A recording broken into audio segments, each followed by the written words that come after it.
तेरी हाथ के मेहंदी काला रंग कभी छूटे बेटी, आशीर्वाद मैं देता हूँ तू अखंड सौभाग्यवती वाली हो। और जैसे महाराज अखंड सौभाग्यवती का वरदान दिया ना, वैसे द्रौपदी को भगवान ने मना किया था। अब बोल भाई बाबा क्या बात है, क्या बात है। पितामह ने जब द्रौपदी की आवाज सुनी तो वास्तव में झकझोर गए और माला छूट गई। माला छूटी, भगवान ने कहा अब तो ये मरवा दिया, अब तो फंस गए, पूरी तरह से फंस गए। और ये बाबा अब मुझे नहीं छोड़ेगा, इसका तो क्या करेगा, इसको तो आशीर्वाद मिल गया, मुझे ये मरवा दिया। ये हमने इशारे से कहा मुझे मत बताना, ओट में खड़े होकर के। पर अब महाराज चोर की डाली में दिन का कितना रहेगा वो, बार बार पीछे मुड़ करके द्रौपदी देख रही है। और जैसे देखा तो पितामह ने कहा तू रुक, और झटपट उतावले होकर के पितामह बाहर जा करके देखा तो द्रोही का दृश्य निराला था। आज द्रौपदी की जूते संभाले वो खड़ा मुरली वाला था। जैसे पितामह जा करके देखा कि द्रौपदी के जूते संभाले वो खराब मुरली वाला था। उर्मी करुणा का भाव लिए चोरी करने को आया है। अब तो पितामह को इतना क्रोध आया, इतना क्रोध आया कि अब मैं क्या बताऊं। कहा कि तूने मुझे छला, अरे कृष्ण तूने गोपियों को छला, नंद बाबा को छला, यशोदा को छला, ब्रज की गोप ग्वाल वालों को सवा, ये 60 साल का बुढ़ा भी नहीं छोड़ा तूने, मुझे भी छोड़ डाला।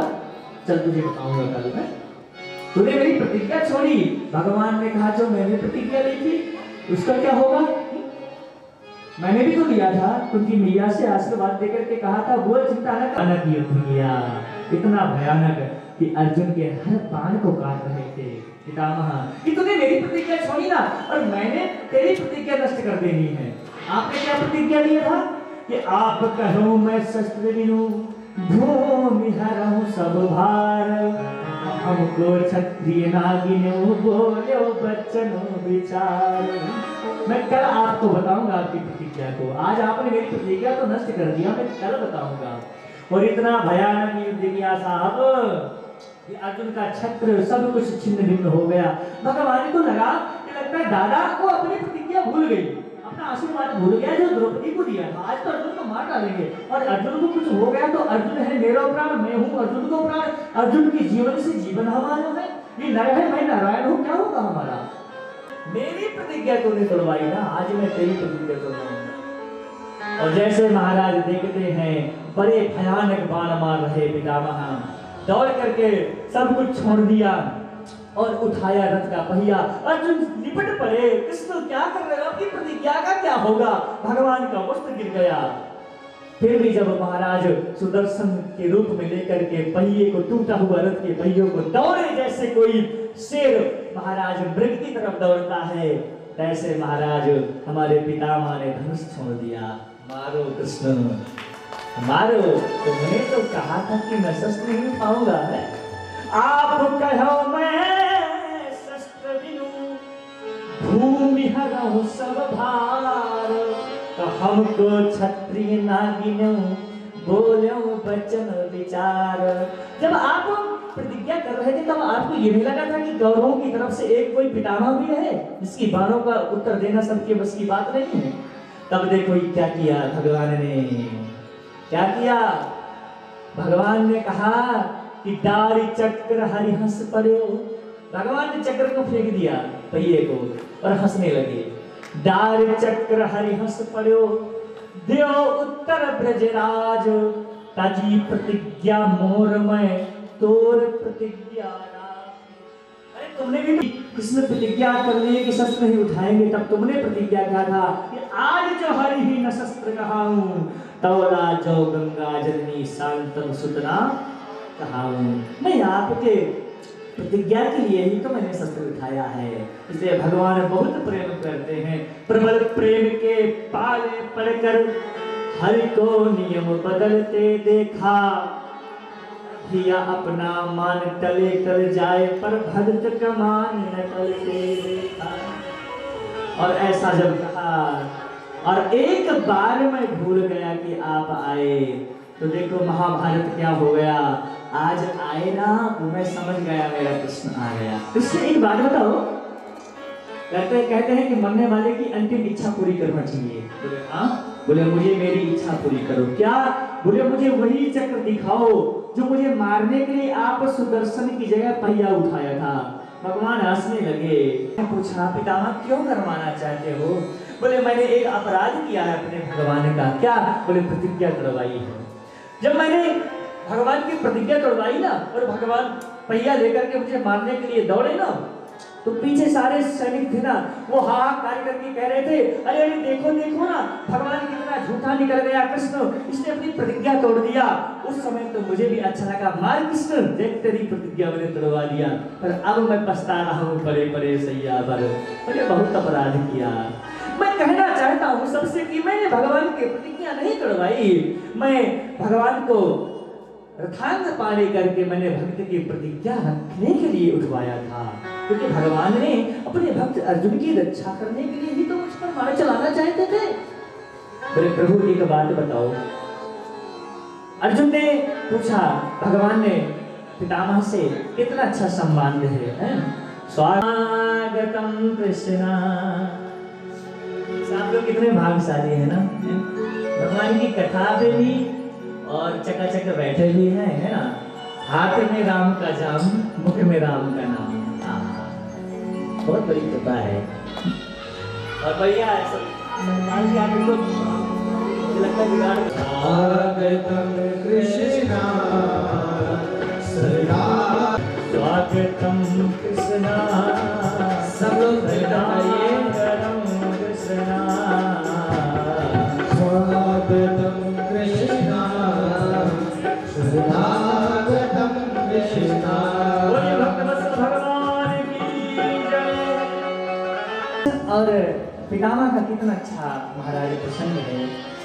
भगवान ने पितामह से पूछा, पितामह एक बात बताओ, ध्यान से सुनना। हाँ, आप हाथ में प्रसाद भी लेते जाइए और चाय का मतलब क्या होता है? बोल रहा हूँ, आपको तो पता था ना कि महाराज हस्तिनापुर में भी मेरा भक्त है पितामह है। जब मुझे पांडवों की तरफ से युद्ध करेंगे और अर्जुन के सारथी बन करके रहेंगे, तब मैं समझ गया सारथी कृष्ण है ना, और अर्जुन युद्ध करेंगे तो कृष्ण तो अब युद्ध तो करेंगे नहीं, सारथी ही बनेंगे। परंतु मैं समझ गया कि अब मैंने निश्चित कर लिया कि मैं पांडवों की तरफ से नहीं, कौरवों की तरफ से युद्ध करूंगा। क्यों? क्योंकि आमने सामने मैं आपका दर्शन करता रहूंगा जब तक युद्ध चलेगा। मुझे तो इच्छा मृत्यु का वरदान है और मैं जानबूझ करके अपना रथ आपके सामने लेकर के आऊंगा, अर्जुन से युद्ध करूंगा और जितने दिन युद्ध चलेगा ना मैं आपका दर्शन करूंगा। इसलिए मैंने युद्ध किया। पितामह ने कहा, कृष्ण आपको क्या लग रहा है कि जितना मार काट किया है वो अर्जुन ने किया है क्या? बोले और क्या? बोले नहीं नहीं, आपने किया है, मैंने देखा है। भगवान ने कहा मैंने तो शस्त्र भी नहीं उठाया, फिर कैसे मारूंगा? बोले आपने जब कौरवों की सभा में आपने दृष्टि डाली ना, और जितने कौरवों की सैनिक को आप देखते थे ना, मोहिनी मूर्ति को अपने देखते थे ना, और आप ऐसा सौंदर्य बना करके उनकी तरफ निहारते थे ना, और अपनी आंखों से उनको निहारते थे कि वो आपको देखते रहते थे, युद्ध इधर करते थे और सामने वाला मार देता था। आपको देख देख करके सब युद्ध करते थे, दृष्टि आपकी तरफ थी सबकी, आपके मोहिनी मूर्ति को देखते थे और युद्ध इधर करते थे, तुरंत महाराज परम पद की प्राप्ति पा जाते थे। इसलिए सारा मारकाट आपने किया है, अर्जुन की बाणों ने नहीं किया। अरे आपको बाण लेने की जरूरत ही क्या है, क्योंकि आपने जब नैन ही इतने नसीले और कटीले हैं, उसको बाणों की क्या जरूरत है। इसलिए ये युद्ध किसने किया है? आपने किया है। भगवान ने कहा है सामने कहो। अब भगवान ने कहा, पितामह आप जा रहे हो, आपके पिता शांतनु ने कहा था कि जब तक हस्तिनापुर सुरक्षित ना हो जाए तब तक आप नहीं आना। अब आपको लग रहा है सुरक्षित है? बोले हाँ। अब मैं जाकर के बहुत अच्छा ज्ञान दिया, दान धर्मान राज धर्मान मोक्ष धर्मान विभाग स्त्री धर्मान भगवत धर्मान समासम न्याय अनेक प्रकार के धर्म की रचना करी। जब स्त्री के धर्म की रचना की बात आई ना, तब कहा पितामह ने कि स्त्री का भी महाराज रक्षा करना चाहिए, नारी की रक्षा करना चाहिए, ये धर्म है। परंतु जब नारी की रक्षा की बात आई ना, तो द्रौपदी हंसने लगी। बोले जब मेरा वस्त्राहरण हो रहा था तब आपका ज्ञान कहाँ था? बोले बेटी उस समय मेरा ज्ञान दुर्योधन के अन्न से दूषित हो गया। आज देखो ना, मेरा स्वयं शांतनु का रक्त बचा है। आज मैं मानव से ये जो रस रस करके मेरा रक्त बह रहा है ना, अब ये मेरा बह रहा है, दुर्योधन का चला गया, अब मेरा ज्ञान है ये। अनेक प्रकार का कहा दुर्योधन युधिष्ठिर तुम्हें पता है जो तुम्हारे सामने खड़े हैं ना, वो कोई और नहीं साक्षात ब्रह्म है। तुम्हारे प्रेम के कारण देखो ना, वो तुम्हारे सारथी बने हुए हैं। तुम्हारा भाई है जो एक धरती पर गदा मार दे तो धरती फट जाए, इतना बलशाली है, फिर भी तुम मोह कर रहे हो। ये तुमने अपने धर्म की रक्षा करी है और अपने सिंहासन को संभालो। जाओ। अब महाराज सब एकत्रित हो गए। समय आया, सब कोई देखना चाहते हैं ना कि पितामह की मृत्यु कैसे होगी। वास्तव में महापुरुष की मृत्यु भी एक सराहनीय होती है, देखने लायक होती है। भगवान से कहा प्रभु अब मैं चाहता हूँ ना कि हमारे और आपके बीच में कोई ना आए। जब तक मेरा प्राणांत ना हो जाए ना, तब तक आप मेरे सामने ही हो, और आप मेरे सामने हो जाइए प्रभु। भगवान सामने आए और पितामह ने कहा वास्तव में जीवन का यही तो कर्तव्य है ना कि इतना तो करना स्वामी जब प्राण तन से निकले। कितने लोग चाहते हैं कि जब हम मरने लगे बुरा मान जाए कि लो कथा हो रही महाराज जी मरने की बात कर रहे हैं। वास्तव में भागवत कथा क्या सिखाती है? मृत्यु सुधारी भागवत है। भागवत मरना सिखाती है और रामायण जीना सिखाती है। हमें निज धर्म पर चलना सिखाती रोज रामायण, और भागवत मरना सिखाती है। शोक मोह भयावह, परंतु मर करके जाने का भी एक सिस्टम अलग अलग है। कोई जंगल में जाता है धक्का खाते हुए, कोई रिजर्वेशन करा लेता है, कोई 3 AC में जाता है, कोई 2 AC में, कोई फर्स्ट AC में जाता है, कोई तो साफ प्लेन से जाता है। अब जिसको जिसमें जाना हो वो अपना तय कर सकता है, पर जाना जरूर है। क्या भरोसा है इस जिंदगी का? पितामह कहते हैं कि इतना तो करना स्वामी जब प्राण तन से निकले, गोविंद नाम लेकर तब प्राण तन से निकले। आप मेरे सामने हो, बंसी बट हो, तुलसी बट हो, यमुना जी का बंसी बट हो, मेरा सांवरा निकट हो, तब प्राण से तुमसे निकले। पर तो हम लोग क्या कहते हैं? एक बाबूजी के 3 बेटे थे। कितने बेटे थे? 3। यहाँ की बात नहीं है, हमारे क्षेत्र की पूछी है। 3 बेटे थे। बाबूजी को दिख तो रहा ही नहीं था, तो कहा अपनी पत्नी से बड़ा बेटा कहाँ गया? बोले फोन कर दिया ना दुकान से, देख तुम्हारे सर पे जो बैठा है बड़ा बेटा बैठा है। अच्छा छोटा वाला कहाँ गया? अरे पैर जो दबा रहा है वो छोटा वाला दबा रहा है, राम का नाम लो, अंतिम समय है। बीच वाला दूसरे नंबर पे कहा? अरे जो कमर में हाथ दबा रहा है बैठ करके तुम्हारे कमर के पास में, बीच वाला है। पूरे तीनों बेटे घर पे, दुकान बंद, अभी से घाटा चालू हो गया, अभी से घाटा चालू, दुकान बंद, मर गया। और अगला जन्म हुआ बकरे का। इसका हुआ बकरे का। अब देखो बाबूजी को तो पता है कि मेरी दुकान है, मैं इस गद्दी में बैठा था। अब वो खत्म हो गए, रस्म पगड़ी हुई, बड़े भाई को पगड़ी संभाली गई, वो जाके गद्दी में बैठा बड़ा भाई, 2 भाई बगल से बैठे। बहुत बड़ा व्यापार है साहब, बहुत चकाचक है। इन्होंने जीवन भर तो राम का नाम लिया है, तो बकरा तो मन नहीं था।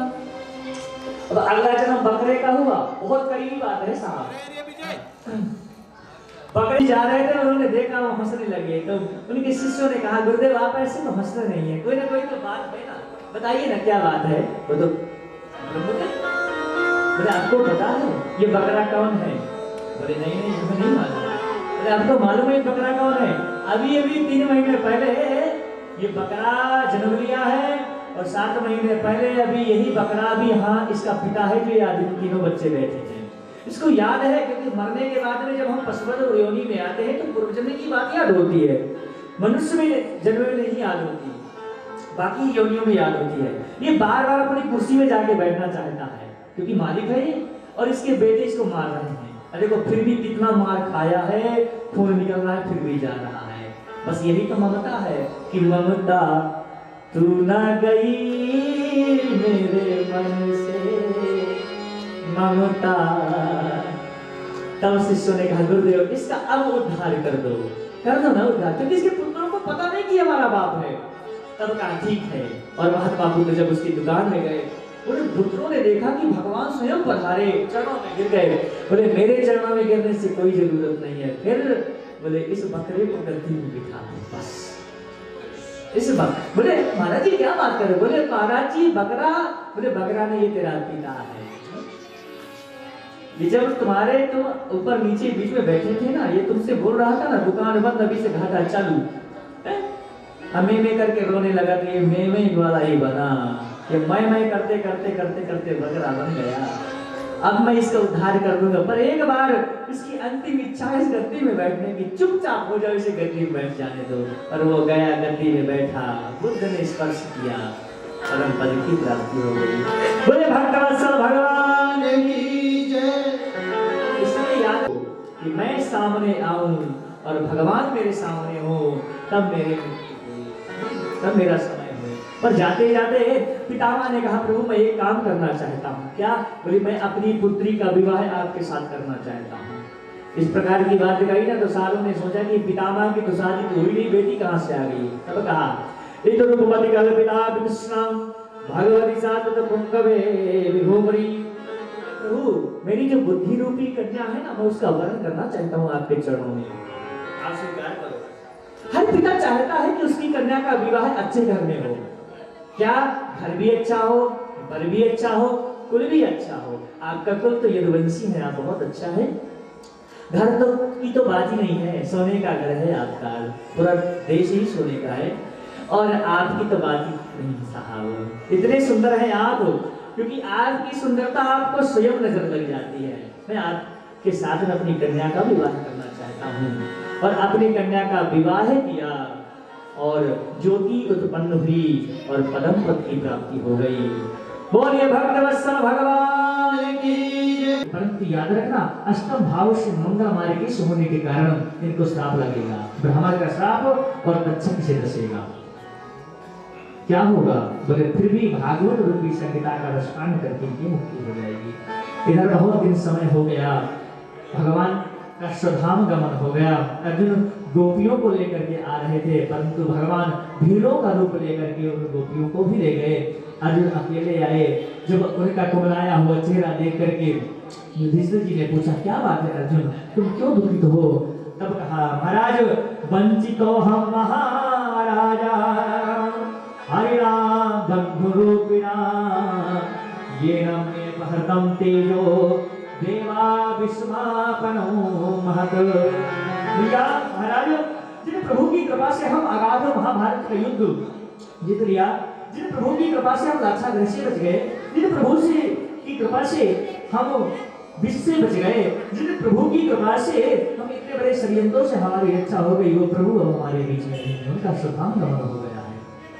अब तो महाराज जैसे कुंती मैया ने सुना ना वहीं पे प्राणांत त्याग दिया कि प्रभु ने अब हम किस काम के। और इधर पांडवों ने स्वर्गारोहण की तैयारी करी। इधर परीक्षित को राजा बनाया गया। परीक्षित को जब राजा बनाया गया ना तो परीक्षित की आयु 16 वर्ष की थी, विवाह भी नहीं हुआ, मुझे भी लेकर के चलो। तब द्रौपदी मैया ने कहा दादी ने कि बेटा चिंता न करो, ये एक ऐसा स्थान है ना जो हर कोई, परंतु तुम चिंता न करो, जब भी तुम्हारे सारे दरवाजे बंद हो जाएं और कोई सहारा न समझ में आए तब सिर्फ एक कृष्ण को सहारा लेना। इतना कहा और आगे बढ़े। परीक्षित को राजा गिरते गए और अंत में धर्मराज जी ही महाराज पहुंचे। और इधर और परीक्षित जी का राज है, हर जगह परीक्षित जी का राज है, पूरी धरती पर धर्म की स्थापना है। और जब से भगवान गए ना तब से कलयुग का आगमन हो गया। धीरे धीरे करके षड्यंत्र रचने लगा, जगह बनाने लगा कलयुग। तब आकर के एक दिन क्या हुआ कि परीक्षित जी जहां भी जाते थे ना, इनके अर्जुन जी की बड़ाई, युधिष्ठिर जी की बड़ाई दादा समझ में नहीं आ रहा, क्योंकि ध्यान उधर उधर है। सोच रहे हैं आरती होने वाली है तो जो इधर उधर से लोग आए हैं बातें कर रहे हैं ना माताओं, बहुत अच्छा। इनका मन भटक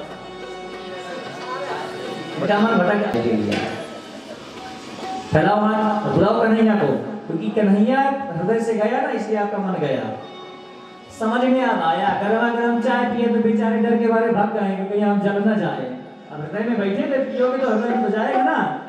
बोलिए सावरिया आजा, सावरिया आजा, सावरिया आजा, सावरिया आजा,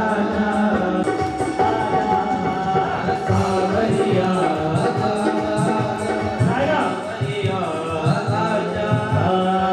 आजा, सावरिया तुझे राधा ये बुलाए, तुझे मन तड़पाए तेरी याद को माने में बता देगी पल पल राधा।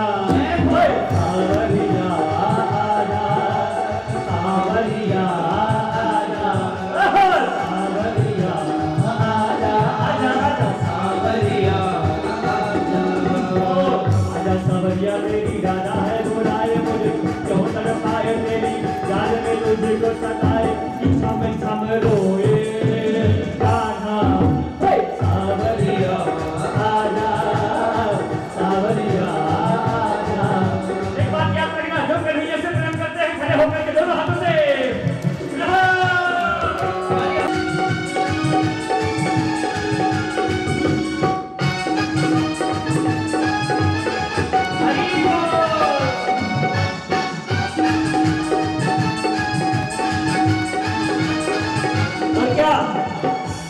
तेरी आई हुई क्या बात, याद न मेरी आई हुई क्या बात, कहाँ गए वो बात किए लोग जो मेरे साथ, कहाँ गए वो बात किए जो मेरे साथ। और क्या मन मेरा डोले, कृष्णा कृष्णा बोले, मन मेरा डोले, कृष्णा कृष्णा बोले।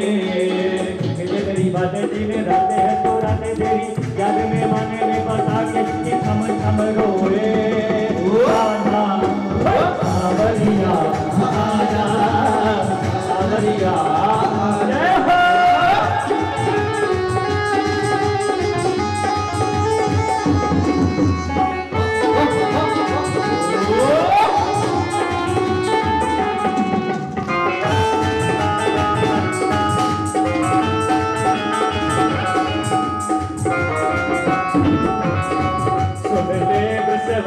किशोरी चोम पे न खेली होरी, सुन ले बस भारी किशोरी चोम से न खेली होरी।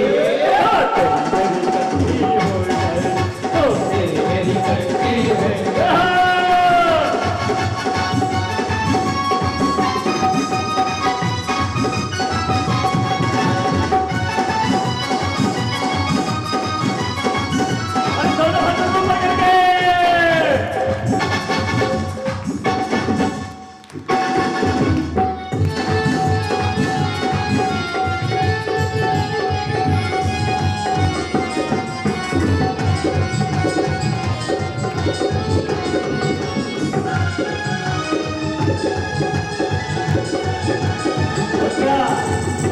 तेरे बिना रे गाना हो, तेरे बिना रे तुम्हारा